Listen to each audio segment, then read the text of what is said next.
ఇక్కడ ఎవరైనా శ్రమ పొందుతున్న వారు ఉన్నారా? శ్రమల్లో ఉన్న వారు ఉన్నారా? చేతులు ఎత్తుతారా? శ్రమలు లేని జీవితం లేదు.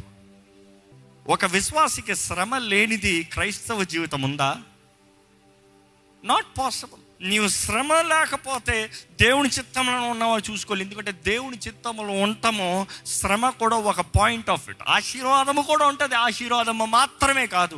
ఈరోజు కావాల్సినంత విశ్వాసులకి బోధన ఎలాగైపోయిందంటే దేవుడు కేవలం ఆశీర్వదించే దేవుడు మాత్రమే అనుకుంటారు. లేదు లేదు, శ్రమను అనుమతించే దేవుడు. కానీ దేవుడు అంటున్నాడు, నా కృప నీకు చాలు, నా కృప నీకు చాలు. when you're weak, that is where my strength is manifested. చాలా చక్కగా ఉంటుందండి ఈ మాట. రోమిలికి రాసిన పత్రిక 5వ అధ్యాయము 3వ వచనం నుండి 5వ వచనం వరకు చదువుదాము. అంతేకాదు శ్రమ ఓర్పును, హియర్స్ ద రైట్ పాయింట్. ఏంటి? శ్రమ ఉంటుందంట. శ్రమ మనందరికి ఉంటుందంట. శ్రమ లేని జీవితం ఉంటుందంట. శ్రమ అందరికి ఉంటుంది. శ్రమ ఎందుకంట? శ్రమ దేన్ని కలిగిస్తుంది? ఓర్పు. ఓర్పు తర్వాత ఓర్పు పరీక్షను. ఓర్పు ఏం చేస్తుందంట? పరీక్ష నిరీక్షణను కలుగజేయునని ఎరిగి కలుగు చేస్తుందంట. ఆ మాట ముగింపు ఏముంది? కలుగు చేస్తుంది. శ్రమ కలుగుతుందంటే దేవుడు ఏదో తన కార్యం జరిగిస్తున్నాడు మీ జీవితంలో. జ్ఞాపకం చేసుకోండి. మీకు శ్రమ ఉందంటే మీరు ధన్యులో, బ్లెస్సెడ్ అయ్యు. ఆయన నిమిత్తమై శ్రమ పొందేవారు ధన్యులు. ఇక్కడ ఉన్నవారు ఎవరైనా సరే దేవుడి నిమిత్తమై నేను శ్రమ పొందుతున్నాను అనేవారు ఉంటే చాలామంది ఉన్నారు. I know in this church. ఉద్యోగ స్థలాల్లో, ఇళ్లల్లో, కుటుంబాల్లో, వివాహ జీవితాల్లో, వేర్ నాట్ వాట్ నాట్, శ్రమ శ్రమ శ్రమ, దేవుని నిమిత్తమై శ్రమ. కానీ blessed are you, remember that. ఎందుకంటే మనుషులు దేవుని నిమిత్తమై మిమ్మల్ని దూషించేటప్పుడు, బాధపరిచేటప్పుడు, శ్రమపరిచేటప్పుడు ఆనందించండి. I'm blessed. దేవ నన్ను నమ్మి ఇంత గొప్ప భాగ్యం నాకు ఇచ్చావు, వందనాలు ప్రభువా. See, it is an attitude. It is an attitude that you have. నీవు కలిగి ఉన్న తలంపులు, నీ ఐడియాలజీని బట్టి, నువ్వు ఆలోచించే విధానాన్ని బట్టి, నీ జీవితంలో నువ్వు చూసే పర్స్పెక్టివ్ని బట్టి నువ్వు ఏదైనా what ever you can experience. ఒక మనిషి నీకు వేదన కలిగిస్తున్నాడు అన్నప్పుడు మనిషి మీద దృష్టి కాకుండా ఆ వేదన బాధని అనుమతించిన దేవుని వైపు చూడు. దేవుని వైపు చూసేటప్పుడు నీకేం కలుగుతుందంటే దేవుడు ఓరక అనుమతించలేదు, ఆయన ఏదో ఒక ఉద్దేశంతో అనుమతించాడు. అంటే ఏంటి నాలో చేయదలుచుకున్నది? శ్రమ, ఓర్పు, పరీక్ష. అది you see, we just need to go step by step. నిరీక్షణ లేకుండా విశ్వాసి బ్రతకలేడండి. నిరీక్షణ లేనిదే విశ్వాసం లేదు. ఎందుకంటే విశ్వాసం అనేటప్పుడే నిరీక్షించే వాటి నిజ స్వరూపం అంట. అంటే నిరీక్షణ కలగాలంటే శ్రమ ఉండాలి. ఎందుకంటే ఆ శ్రమల్లోనే విశ్వాసం కనబరచబడుతుంది. కనబరచబడాలంటే ఏది నిరీక్షిస్తున్నామో దాన్ని తగినట్టుగా ముందుకెళ్తాము. కానీ ఈరోజు మన జీవితంలో మనం నేర్చుకోవాల్సిన, మన ఇల్లు ఏ శ్రమ అయినా కూడా మన మేలు కొరకు. కానీ అన్ని శ్రమలు దేవుడే అనుమతించిందా? అన్ని శ్రమల్లో ఆటోమేటిక్గా మన మంచి కొరకేనా? అందుకని శ్రమ అనుభవిస్తున్న ప్రతి ఒక్కరు నాకు గొప్ప భాగ్యం అంటూ ఆనందిస్తూనే ఉండాలా? Let me clarify. అన్ని శ్రమలు ఒకటేనా? శ్రమలు అన్నప్పుడు 3 ముఖ్యమైన కారణాలు చూస్తామండి. మొదటి కారణం ఏంటంటే పాపాన్ని బట్టి శ్రమ, కాన్సిక్వెన్స్ ఆఫ్ సిన్. ఒక వ్యక్తి చేసిన తప్పును బట్టి శ్రమ. నీవు చేసిన తప్పును బట్టి, నీవు చేసిన పాపాన్ని బట్టి, నీవు చేసిన దేవునికి విరోధమైన కార్యాన్ని బట్టి, నువ్వు చేసిన పొరపాటును బట్టి నీకు శ్రమ. అందుకని శ్రమ పొందుతున్న వాళ్ళందరూ అందుకనే అనొద్దు. ఒక మనిషి శ్రమలో కనబడిన వెంటనే మనం ఏమనుకుంటాం? ఏం తప్పు చేశాడో అనుకుంటాం. ఒక మనిషి ఏదైనా నష్టంలో కనబడేటప్పుడు ఏం తప్పు చేశారో, ఏం పాపం చేశారో, ఎవరు ఏం పాపం చేశారో అంటారు. నో, అన్ని శ్రమలు అలాంటివి కాదు. కానీ శ్రమల్లో ఒక రకం ఏంటంటే ఆ వ్యక్తి చేసిన తప్పుకి, పొరపాటుకి అనుభవిస్తాం. It is facing the consequences. ఏంటి? మనుషుడు ఏది విత్తుతాడో అదే కోస్తాడని దేవుడు వాటిని తెలియజేస్తుంది. కాబట్టి తను చేసిన తప్పుడు పనిని బట్టి తను అనుభవిస్తున్నాడు. ఎలాగ శ్రమ పొందుతామో మనుషుడు తప్పును బట్టి ప్రారంభమైందంటే ఆదాము తినవద్దన్న ఫలము తిన్న దగ్గర నుండి ప్రారంభమైంది. ఎందుకంటే అంతవరకు మనుషుడికి శ్రమ అనేది లేదండి. అధికారం ఉండింది, డొమినియన్ ఉండింది. ఆనందంతో దేవుడు అంటున్నాడు, ఆనందించుకో, ఏలు, rule, enjoy, have fun. That is what life was all about. పాపం ఈ భూమిలోకి మనుషుడి ద్వారా ప్రవేశించినంత వరకు ఇట్ వాజ్ జస్ట్ చియరింగ్, దేవుని బిడ్డలుగా దేవుని సన్నిధిలో ఆనందంతో. చాలామంది యేసుని నమ్మిన వెంటనే అలాంటి జీవితం ఇప్పుడు కోరుతున్నారు. ఏంటి? I just want everything to be fine, not here, ఈ భూమిపైన కాదు, ఈ పాపపు భూమిపైన కాదు, మరలా రిఫ్రెష్ అవ్వాలంట. నూతన భూమి, నూతన ఆకాశంలో దేవుడు తానే మనతో ఉంటాడంట. It is living together with God. దాని కొరకు సిద్ధపడమని దేవుడు ఇక్కడ మనకు అవకాశాన్ని ఇచ్చాడు. ఇక్కడ సిద్ధపడితే పాపమైన ఈ భూమిలో పాపం భూమిని నాశనం చేసేటప్పుడు, ఎందుకంటే భూమి ఆకాశంలో రెండు నాశనం అయిపోతుందంట. పంచభూతములు మహావేంద్రముతో లైమ్ అయిపోతాయని దేవుని వాక్యం తెలియజేస్తుంది. అది లైమ్ అయిపోయేటప్పుడు వాటితో పాటు పాపిగా బ్రతుకుతే పాపి కూడా లైమ్ అవుతాడు. కానీ ఎవరైతే క్రీస్తు రక్తంలో కడగబడి ఆయన నామంలో జీవిస్తారో, ఆయన కొరకు జీవిస్తారో, ఆయనతో పాటు ఆయన రాజ్యంలో ఉంటారు. కాబట్టి ఆ నూతన భూమి ఆకాశంలో, that is back to reset God's original plan. దేవుడు మొదటగా నిర్ణయించిన ఆ ప్రారంభం. దేవుడు తానే వారి మధ్య ఉంటాడంట. అక్కడ అంధకారం, ఇంకా లూసిఫర్ అనే మాట ఉండదు, అపవాది పాపం అనే మాట ఉండదు. ఆ రీతిగా దేవుడు మరలా ప్రారంభించబోతున్నాడు. బైబిల్ స్పష్టంగా తెలియజేస్తుంది. కానీ చాలామంది ఇది గుర్తెరగకుండా, దీని మీద మనసు లేకుండా ఈ తాత్కాలికమైన లోకమే నిరంతరం అనుకుంటున్నామండి. You want buy a house, you want buy a car, you want earn a job, you want do everything. For what? For what? To settle down here? Wrong attitude. కానీ if you are thinking in your mind, I'm only a traveller, కొంతకాలానికే, కొంతకాలంకే. మహా ఆయుష్ ఎంత అంట? 60 లేకపోతే 70, 80 లేకపోతే 70 సంవత్సరాలు. ఇంకా దాని తర్వాత అయిపోయింది. ఉన్నమాట చెప్తున్నాను, ట్రూత్ బీ టోల్డ్. ఈరోజు 60 years ఏంటండి? 30s heart attacks, strokes, no matter what it is. అంటే ఆయుష్ తక్కువ అయిపోతుంది మనుషుడికి. కానీ ఆయుష్ తక్కువ అవుతుందన్న బాధకి మనుషుడంతా ప్రయాసపడేది ఎలాగ ఆయుష్ను పెంచుదామా, చావకుండా ఉందామా కాదు, పెంచుదామా అని. కానీ బైబిల్ నిశ్చయంగా చెప్తుంది, ఏదో ఒక రోజు నువ్వు చావబోతున్నావే, చచ్చిన తర్వాత ఎక్కడ వస్తావో నిర్ణయించుకో. చచ్చిన తర్వాత నాతో ఉంటావా, లేకపోతే ఆ అపవాదికి వాడు అనుచరులకి సిద్ధపరిచిన స్థలంలో ఉంటావా? ఈరోజు మనం దేవుని వాక్యం వెంటనే మనం జ్ఞాపకం చేసుకోండి. ఒకసారి ఆదికాండము 3:17 చదివితే, ఆయన ఆదాముతో, నీవును నీ భార్య మాట విని తినవద్దు అని నేను నీకు ఆజ్ఞాపించిన వృక్ష ఫలము, నువ్వు నా మాట వినలేదయ్యా, నీ భార్య మాట విన్నావు కాబట్టి తినవద్దు అని నీకు ఆజ్ఞాపించిన వృక్ష ఫలమును తింటివి గనుక నీ నిమిత్తము నేల శపింపబడి ఉన్నది. నీ నిమిత్తము నేల శపించబడుతుంది. ప్రయాసముతోను నీవు బ్రతుకు దినములన్నీయు, నీ బ్రతుకు దినములన్నీయు దాని పంటను తిందువు, దాని పంటను తింటావు. నువ్వు కష్టపడి ప్రయాసపడే దాని పంటని తింటావు. నువ్వు ప్రయాసపడకపోతే ఏమీ లేదు. దేవుడు స్పష్టంగా చెప్పేస్తున్నాడు. కష్టపడి సంపాదించు. కష్టపడి సంపాదించావా, నువ్వు తింటావు. ఈరోజు మనం అంటాం, నేను కష్టపడను, నేను తినేయాలి, నేను దేవుని నమ్ముకున్నాను కాబట్టి నేను కష్టపడను, things have to go. No, this is a part of life season time plan. ఇది దేవుడు నియమించాడు. కష్టపడతావు, తింటావు. దేవుడు కూడా నీ కష్టార్జితాన్ని ఆశీర్వదిస్తానన్నాడు. అవునా కదా? నీ చేతి కష్టార్జితాన్ని ఆశీర్వదిస్తానని దేవుని వాక్యం తెలియజేస్తుంది. ఈరోజు క్రైస్తవులు అనుకుంటారు, నేను ఏది ప్రయాసపడకుండా దేవుడు నన్ను ఆశీర్వదించేస్తాడు. No, not possible. ఈరోజు మనుషులు ఎలా తయారయ్యారంటే, క్రైస్తవులను పిలవబడేవారు, దుఃఖంగా చెప్తున్నా, అన్యులు కాదు. అన్యులకి ఈ ఫండా తెలుసు. They trust this more, that's why they work hard. కానీ దేవుని బిడ్డలు అనేవారు ఎలాంటి వారు తయారయ్యారంటే, నేను ఏం చేయాల్సిన అవసరం లేదు, కష్టపడక్కర్లేని దేవుడు ఇచ్చేస్తాడు కదా, కాబట్టి నేను సుఖంతో తిని పడుకుంటాను, నాకు వచ్చేయాలి. ఏలియాని పోషించిన దేవుడు నన్ను పోషించేయాలి. See, there is a season of break, trauma, pain.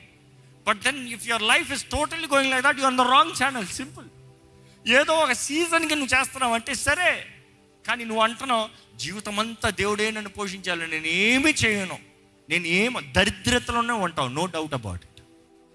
దేవుడు నిన్న ఆ రాజ్యంలోకి చేర్చుకోవాలనేటప్పుడు చాలామంది మోక్షానికి అడుగు పెడితే చాలు అనుకుంటున్నారు. ఆ రాజ్యంలో ఏ స్థానంలో ఉంటావు నిర్ణయించుకోవాలి. ఎందుకంటే ఆ రాజ్యంలో ఏ స్థానంలో ఉంటావు అని చెప్పినప్పుడు దేవుడు యేసు ప్రభు చెప్పిన ఉపమానాలన్నీ చదివితే చాలా స్పష్టంగా తెలియజేస్తాడు. ఆయన తలాంతుల ఉపమానం, మంచి దాసుల ఉపమానం. ఆ ఉపమానాలు ఏం చెప్తారు? కొంచెంలో నమ్మకము, ఇచ్చిన దాంట్లో నమ్మకము, ఇచ్చిన దాన్ని అభివృద్ధి పరుస్తాము, ఇచ్చిన దాన్ని అధికపరుస్తాము. 5-10 తలాంతులు మల్టిప్లికేషన్. బలా నమ్మకమైన మంచి దాసుడా, 10 పట్టణములు. అంటే ఇచ్చిన తలాంతులకి అక్కడ అప్పచెప్పే రివార్డ్ ఏంటి?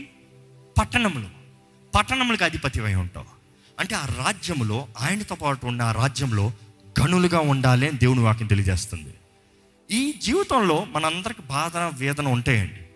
కానీ మొదటి రకమైన వేదనలు, సఫరింగ్ చూసినప్పుడు, బాధలు చూసినప్పుడు మనం చేసిన పాప సంబంధమైన కార్యములు, తప్పుడు నిర్ణయాలు, వీటిని బట్టి మనం అనుభవించాల్సి ఉంది. కానీ జాగ్రత్తగా వినండి, మరి నేను దేవుని నమ్ముకుంటాలో ఏంటి ప్రయోజనం అన్నదప్పుడు, నీవు పాపము నిమిత్తమై ఒక విశ్వాసి ఇంకా ఏ మాత్రము శ్రమ పడాల్సిన అవసరం లేదు. పాపంను ఒప్పుకుంటే. అర్థమవుతుందా? If you have asked forgiveness of your sin, you don't have to suffer for your sin, because God is faithful enough. దేవుడు నమ్మదగిన దేవుడు. క్షమాపణ అనేటప్పుడు నీ స్థానంలో క్రీస్తు నిలబడుతున్నాడు, నీ శిక్ష అంతా ఆయన భరించాడు, నిన్ను ఆయన సొత్తుగా బిడ్డగా మారుస్తున్నాడు. ఇంకా నువ్వు పాపము నిమిత్తమై సఫర్ అవుతున్నావంటే, పాపము నిమిత్తమై ఇంకా కష్టంలో, వేదనలో, దుఃఖంలో ఉన్నావంటే దేవునితో నీ సంబంధము సరిగా రాలేదని అర్థమండి.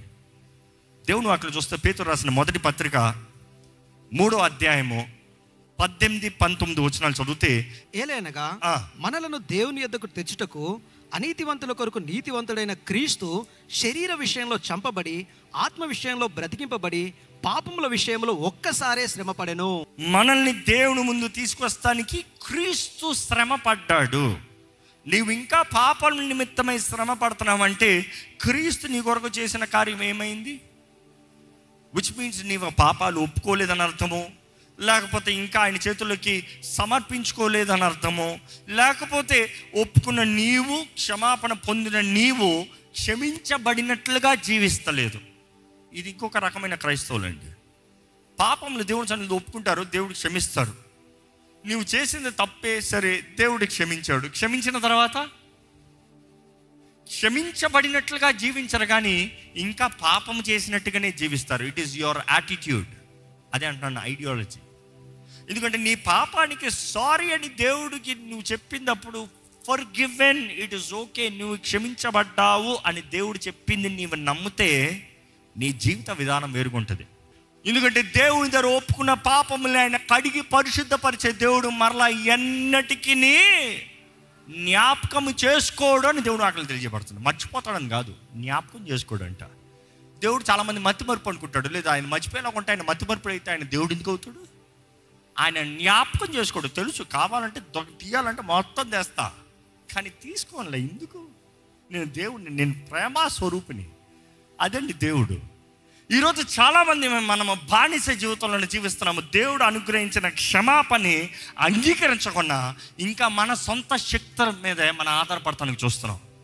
It is not your performance. కృప ద్వారానే మనం రక్షించబడ్డాము. రెండో రకమైన శ్రమలు చూసినప్పుడు ఇది చాలా ముఖ్యమైనది. మన జీవితంలో మనకి రెండో రకమైన శ్రమ దేవుని వాక్యంలో చూస్తే రోమన్స్ చాప్టర్ 5లోనే వర్స్ 3-5 ఒకసారి చదువుతామండి. అంతేకాదు శ్రమ ఓర్పును, ఓర్పు పరీక్షను, పరీక్ష నిరీక్షణను కలుగజేయునని ఎరిగి. అంటే ఇది దేనికంట ఈ శ్రమ? It is a process of sanctification. ప్రత్యేకపరుస్తానికి, మనలో ఏదో ఒక కార్యాన్ని జరిగిస్తానికి దేవుడు మనకి శ్రమను అనుగ్రహించాడు, అనుమతించాడు. శ్రమలో ఉండేవారు, మీరు పాపము నిమిత్తమై శ్రమ పొందేవారైతే మొదటిగా దేవుని పాదాల దగ్గర పరిగెత్తి క్షమాపణ అడగండి. నేను క్షమించబడ్డాను, నేను పాపం నిమిత్తమై శ్రమలో లేను, దేవుని నిమిత్తమై శ్రమలో ఉన్నాను, లేకపోతే నీతిగా బ్రతికేదానికి శ్రమలో ఉన్నాను, లేకపోతే సరిగా బ్రతికేదానికి శ్రమలో ఉన్నాను, కష్టంలో ఉన్నాను, అవమానంలో ఉన్నవారైతే దేవుని బిగ్గరగా ఒకసారి హల్లెలూయా చెప్తారా? ఎందుకంటే దేవుడు మీ పైన పని చేస్తున్నాడు. He sanctifying you. The process of sanctification. ఎప్పుడన్నా చూస్తే అక్కడ రాళ్ళు ఉన్నాయి, మట్టి ఉంది, అన్నీ ఉన్నాయి. అందులో రాళ్ళలో ఏదో ఒక రకమైన రాయిని చూపించి ఈ మట్టి అంతట్లో ఈ ప్రత్యేకంగా ఈ రాళ్ళని మాత్రం బయటికి తీయనేటప్పుడు that process is called sanctification. ఏంటి? అక్కడ చాలా ఉన్నాయి, కానీ అందులో ఒక రకము ఎన్ని ఉన్నాయి ముఖ్యం కాదు, ఒక రకము. నువ్వు ఎన్ని తెచ్చావు ముఖ్యం కాదు, మొత్తంలో ఎన్ని ఉన్నాయి. దేవుడు కూడా మనల్ని ఏరుకుంటున్నాడంట. ఏరుకునేటప్పుడు మనం అనుకుంటుంది, నేను ఒంటరిని అయిపోయాను, నాకు ఎవరు లేరు, నన్ను ఎవరు ప్రేమిస్తలేదు, నన్ను ఎవరు పట్టించుకుంటలేదు, మనుషులు నన్ను చిన్న చూపు చూస్తున్నారు, అందరూ ఒకటిగా ఉన్నారు, నేను సపరేట్గా ఉన్నాను, నన్ను ఎవరు అర్థం చేసుకుంటలేదు. ఈ ప్రాసెస్లో ఉన్న వాళ్ళందరూ శాంటిఫికేషన్ ప్రాసెస్లో ఉన్నారు. జ్ఞాపకం చేసుకోండి. That is a process where God picks you apart. ఆయన ఏర్పరుస్తాడంట, శాంటిఫై చేస్తాడంట, ఆయన సపరేట్ చేస్తాడంట. ఎందుకంటే మనలో ఆయన కార్యము జరిగించాలని.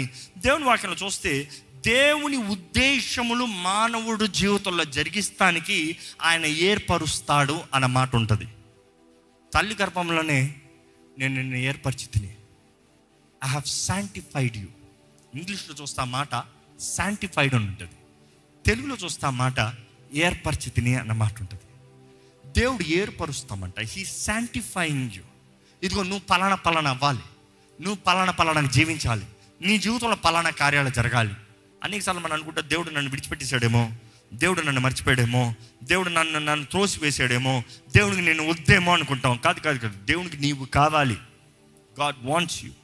That is the reason he leads you in to the process. ఆ ప్రాసెస్లోకి తీసుకెళ్తాడు. దేవుని వాక్యంలో చూస్తానంటే యాకోబు పత్రిక 1వ అధ్యాయము 2వ వచనం నుండి 4వ వచనం వరకు చదువుదామా? నా సహోదరులారా, మీ విశ్వాసమునకు కలుగు పరీక్ష. తెలుగులో సహోదరులారా మాత్రం ఉందా? ఇంగ్లీష్లో వేరేలాగా ఉందండి. తెలుగులో చాలా బాగా పార్షియల్గా రాస్తారు. ఇంగ్లీష్లో ఎలాగంటే consider it pure Joy my brothers and sisters. అమ్మ మీ పేరు కూడా ఉందండి, బాధపడకండి. ఎక్కడ ఇప్పుడు చదవండి. నా సహోదరులారా, మీ విశ్వాసమునకు కలుగు పరీక్ష. మీ విశ్వాసమునకు కలుగు పరీక్ష. విశ్వాసానికి పరీక్ష అంట. The test will also be suffering. చదవండి. ఆ పరీక్ష ఓర్పును పుట్టించునని ఎరిగి. ఆ పరీక్ష ఇందాక మనం చదివాము, సఫరింగ్. దేనికి? ఓర్పు. సో ఇదే రీతిగా ఆ పరీక్ష మనల్ని ఏం కలుగు చేస్తుందంట? ఓర్పును పుట్టించునని ఎరిగి మీరు నానా విధములైన శోధనలో పడినప్పుడు అది మహదానందమని ఎంచుకొనుడి. అది ఏమని ఎంచాలంట? మహదానందం. ఆహా, నాకు కాబట్టి ఇంత గొప్ప శ్లాఘ్యత, నాకు కాబట్టి ఇంత గొప్ప భాగ్యము. అయ్యా, నేను అమెరికాకి వెళ్ళి నేను కష్టపడి సంపాదించుకున్నాను అనుకున్నా ఎడుస్తావా? నీది చాయిస్. లేకపోతే నేను అమెరికాకి వెళ్తున్నాను, నీ choice. It is your ideology, it's the way you see. ఈరోజు చాలామంది దేవుడు హెచ్చింపించినా కూడా అది నొప్పి, బాధ, వేదనగా చూస్తున్నారు, కానీ ఆశీర్వాదంగా చూడట్లే. కానీ దేవుడు ఒక మనిషిని హెచ్చించాలంటే it is through suffering. Today people see the victory, people see the success, people see the glory, but people don't see the suffering. Suffering leads you to victory. Suffering gives you glory. Suffering gives you honor. If you don't want suffering, don't ask anything for food. ఈరోజు అది వద్దన్నో, అవి కావాలి, కానీ suffering మాత్రం వద్దు. నాకు ఘనత కావాలి, నాకు హెచ్చింపు కావాలి, నాకు దీవెన కావాలి, నాకు ఆశీర్వాదం కావాలి, శ్రమలు మాత్రం వద్దు ప్రభువా. No, not possible. ఈ భూమి పైన ఉన్నంత వరకు శ్రమ పైనే దేవుడు హెచ్చిస్తాడండి. ఎందుకంటే శ్రమల్లోనే పరీక్ష. యోసేపు జీవితంలో చూసినప్పుడు కూడా ఆయన జీవితంలో కలిగిన శ్రమ ఎందుకు? తన పాపం చేశాడా? పాపం చేయలే. మరి ఎందుకు ఆ కష్టం, ఎందుకు ఆ వేదన, ఎందుకు ఆ బాధ? ఎందుకంటే దేవుడు హెచ్చిస్తున్నాడు కాబట్టి. దేవుని వాక్యంలో మొత్తంలో చూడండి, దేవుడు అణిచింది, దేవుడు ఎవరిని హెచ్చించలేడు. దేవుడు అణుస్తేనే కానీ దేవుడు వాడుకోలేడు. సింపుల్. ఆయన బలిష్టమైన హస్తం కింద అణిగి ఉండటం నేర్చుకోవాలంట. అణిగుంటే తగిన సమయంలో, తగిన కాలంలో, in the due season, in the due time ఆయన హెచ్చిస్తాడంట. హెచ్చించేది ఆయన హస్తమే, హెచ్చించేది ఆయనే.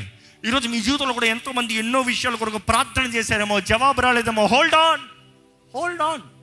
In due season, in due time. నా జీవితంలో నేను ప్రార్థన చేసినప్పుడు వెంటనే జరగలేదు, కానీ నిశ్చయంగా నా జీవితంలో జరగాల్సిన సమయంలో జరిగింది అని అనుభవించిన వారు కూడా ఉంటే బిగ్గరగా హల్లెలూయా చెప్పండి చూద్దాం. Are you thankful for God about it? నా జీవితంలో ఒకటి చూశానండి. In my life I've learned so many lessons, and one of the lessons is that దేవుడు అన్ని సమకూర్చి జరిగిస్తాడు, తగిన కాలంలో జరిగిస్తాడు. కొన్నిసార్లు మనం వెంటనే కావాలనుకుంటా రావు, కొన్నిసార్లు మనం ఆశ కూడా పడడం వచ్చేస్తుంది. కారణం ఏంటంటే నేను అడుగుతాను దేవుని, దేవా I didn't even ask for it, I didn't even desire for it. ఎప్పుడో ఆశ ఉంది, but now it feels nothing lord. Now it feels nothing. God says good. That is when you need to have it.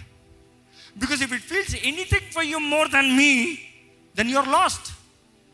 అది ఏ వస్తువునే ఏ ఇదవనే నాకనే ఎక్కువ ఏదైనా అయిందనుకో నేను అవ్వను. నా స్థానాన్ని నాకు ఉంచి నీ జీవితంలో దీవెనకరంగా ఉంటుందా, ఇస్తాను. ఈరోజు చాలామంది వారి జీవితంలో పొందుకోలేకపోతున్నారు. కారణం ఏంటంటే they are so anxious for things than God. Seek ye first the kingdom of God and his righteousness. ఆయన నీతి, ఆయన రాజ్యాన్ని మొదట వెతకండి, అప్పుడు సమస్తము మీకు అనుగ్రహించబడుతుంది. నిజంగా మీరు శ్రమలు ఉన్నవారైతే మీ శ్రమ పైన దృష్టి పెట్టకుండా శ్రమను ఓర్చుకుని సహిస్తే దాన్ని బట్టి వచ్చే ప్రతిఫలాన్ని చూడండి, ఘనతను చూడండి, హెచ్చింపును చూడండి. మీరు ఇంకా పాపం చేసిన దాన్ని బట్టి మీ పాపాన్ని బట్టి అనుభవించేవారైతే ఈరోజు కరుణించే దేవుడు ఉన్నాడు, నీకు కృపను అనుగ్రహించే దేవుడు ఉన్నాడు. దేవా నన్ను కరుణించు అని అడగండి. దావీదు కుమారుడా నన్ను కరుణించు, హ్యావ్ మర్సీ. ఎందుకంటే ఆయన కృప చూపించని అడిగుంటే, షో మీ గ్రేస్ అని అడిగుంటే, నాకు కళ్ళు లేవు, నాకు తగదు, నాకు కళ్ళు దయచేయని చెప్పొచ్చేమో. కానీ ఆయన చెప్పే దాంట్లో అర్థం ఉంది. నన్ను కరుణించు అంటే నా శిక్షను బట్టి, నా పాపాన్ని బట్టి, నేను చేసిన కార్యాలను బట్టి, ఏదో ఒక దోషాన్ని బట్టి నాకు ఇది వచ్చింది. కానీ నీ కరుణను వేడుకుంటున్నాను, నా మనోనేత్రాలను తెరువు, నా కళ్ళు తెరువు, నాకు దృష్టి దయచేయి. ఈరోజు మనం అడగాలండి, ప్రభా నన్ను కరుణించు, ప్రభా have mercy on me lord. అనేకసార్లు మన జీవితంలో మనం చేద్దాం అనుకుంటాం, మన శక్తిని బట్టి అంటాం. లేదు లేదు, కరుణించే దేవుని బట్టే సమస్తం అవుతుందంట. కరుణించే దేవుడు, ఈరోజు కరుణించే దేవుడు నిన్ను కరుణిస్తున్నాడండి. నీవు కానీ తగ్గించుకోగలిగితే, నీ శ్రమలో, నీ బాధలో, నీ ఓర్పులో నీవు తగ్గించుకోగలిగితే నిజంగా నిశ్చయంగా దేవుడు కార్యం చేస్తాడు. అనేకసార్లు రిజెక్షన్, తునీకరణ, మనుషుల ద్వారంగా తునీకరణ, మనుషుల ద్వారంగా బాధ, వేదన దేవుడు అనుమతించేది నీవు ఆయన దగ్గరగా చేరతావని. ఎవరి దగ్గరగా చేరుతున్నారు? నాకెవరు లేరే, నాకు ఎవరు లేరనే తప్పుల వ్యక్తుల దగ్గరికి వెళ్తున్నారేమో. దేవుని దగ్గరికి రండి. కరుణించే దేవుడు, కృప చూపించే దేవుడు, ఆదరించే దేవుడు, బలపరిచి నడిపించే దేవుడు, ఈరోజు క్షమించి కృప చూపించి ప్రేమించి ఆదరించి బలపరిచే దేవుడు నీ పక్షాన ఉన్నాడు, నీ కొరకు ఉన్నాడు, నీ జీవితంలో కార్యం చేయాలని ఆశపడుతున్నాడు. యథార్థంగా ఒక ప్రార్థన చేస్తారా? ఏంటి మీ శ్రమ? What is your suffering? What is your suffering? No matter what kind of a suffering, have faith. Have faith because it's a test. నీ పరీక్ష. నీవు దేవుని మీద ఆశ్రయిస్తున్నావా? దేవుని మీద ఆధారపడుతున్నావా? దేవుని నమ్ముతున్నావా? దేవుని పాదాలు పట్టుకుంటున్నావా? దేవుని కొరకు జీవిస్తావా? పరిశుద్ధుడా, ప్రేమలేని తండ్రి, ఇదిగో ప్రభువా, నీ ఆలయంలో ప్రార్థిస్తున్న వారిని చూడు. బాధల్లో, వేదనలో, శ్రమలో, దుఃఖంలో ఉన్న వారిని చూడు. నలిగిన పరిస్థితులు ఉన్న వారిని చూడు. దేవా, వారు చేసిన తప్పులు బట్టి అనుభవిస్తున్న వారైతే ఈరోజు నీ కరుణను వేడుకుంటున్నాం ప్రభా, నీ దయను వేడుకుంటున్నాం ప్రభా, నీ క్షమాపణ వేడుకుంటున్నాం అయ్యా. కృప ద్వారానే మేము రక్షించబడ్డాము, నీ అమూల్యమైన ప్రియ కుమారుడు రక్తము ద్వారానే ప్రభా. Lord, thank you for the grace that you have bestowed upon us. Thank you for your forgiveness, Father. క్షమించే దేవుడు ప్రభా, ఆదరించే దేవుడు ప్రభా, బలపరిచే దేవుడు ప్రభా. దేవా, ఇదిగోనయ్యండి, సంధిలో ఉన్న ప్రతి ఒక్కరిని చూడు ప్రభా. వారి ప్రార్థనలు ఆలకించు, వారి జీవిత పరిస్థితిని చూడు. ఈ లోకంలో తునీకరించబడిన వారిగా, నలిగిపోయే వారిగా ఉంటే అయ్యా, వారి ముందున్న ఘనతను చూడాలి, నీవు నిర్ణయించిన ఘనతను చూడాలి, నీ వాగ్దానం చేసిన వాగ్దానాన్ని నమ్మాలి ప్రభా. నిశ్చయంగా నా దేవుడు నా జీవితంలో సమకూర్చి జరిగిస్తాడు. నా జీవితంలో నా దేవుడు నన్ను హెచ్చిస్తాడు. దేవా, నువ్వు నన్ను లేవనెత్తే దేవుడు, నన్ను బలపరిచే దేవుడు, నీకు వందనాలు ప్రభువా. చెప్పండి, దేవుడికి చెప్పండి. దేవా, నాలో ఓర్పు, సహనము, as your word says Lord, perseverance, character, hope, నాకు సరైన గుణగణాలు దయచే ప్రభా. దేవా, లోక బుద్ధి, లోక తలంపులు కాకుండా ఓర్పుతో, సహనముతో దేవా, నీ కొరకు జీవించే భాగ్యము, నిరీక్షణ కలిగి జీవించే భాగ్యము నాకు దయచే ప్రభా. విశ్వాసంతో నడిచే జీవితం నాకు దయచే ప్రభా. నీ వాక్యం సెలవిస్తున్న రీతిగా ప్రభా, కన్సిడర్ ఇట్ ప్యూర్ జాయ్. నిజంగా ఆనందం గెంచాలి. ఎప్పుడైతే మేము ఆ బాధల్లో, వేదనలో ఉన్నామో ప్రభా, ఆనందించాలి ప్రభా.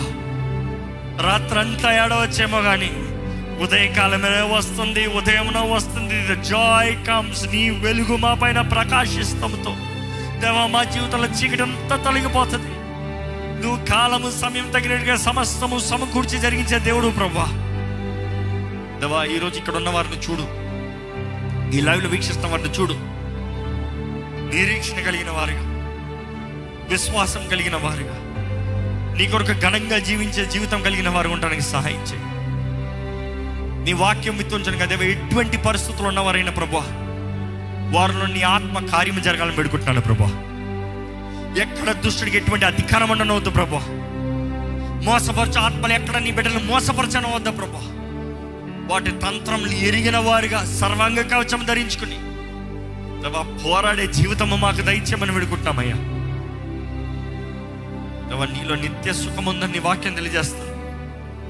Yes Lord, there is true joy, there is everlasting joy.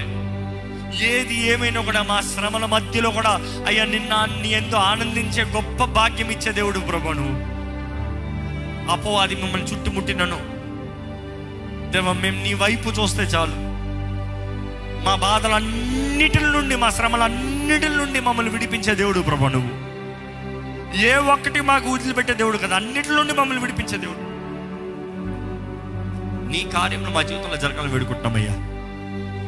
రాజా ఇక్కడ ఉన్న ప్రతి ఒక్కరిని చూడు, ప్రతి ఒక్కరిని దర్శించు, ప్రతి ఒక్కరిలో నీ కార్యం జరిగించు. సమాధానము దయచే, సంతోషము దయచే, ధైర్యము దయచే, ఆనందము దయచే.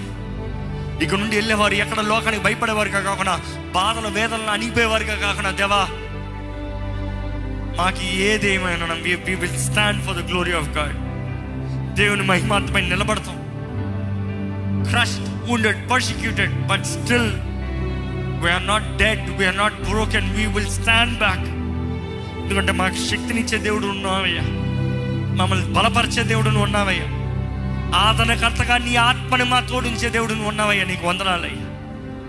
ఈరోజు ఈ వాక్యం ఎవరెవరు హృదయాల్లో అయితే వెత్తబడిందో అపవాది ఎక్కడ ఈ వాక్యాన్ని దోచుకోకుండా శ్రమల్లో ఆనందించేవారుగా, శ్రమల్లో నిరీక్షణ విశ్వాసం కలిగిన వారుగా అయ్యా ఈ శ్రమల్లో ఉండి దాటుకుంటూ ఉన్నత స్థానానికి, ఉన్నత ప్రాయికి, ఉన్నత స్థితికి హెచ్చించబడేవారుగా, నిన్ను మహిమపరిచే జీవితంలో కలిగిన వారుగా ఇక్కడ ఉన్న ప్రతి ఒక్కరిని దీవించి ఆశీర్వదించమని వేడుకుంటూ నజరేయుడైన యేసు నామములో అడిగి వేడుచున్నాము తండ్రి, ఆమేన్.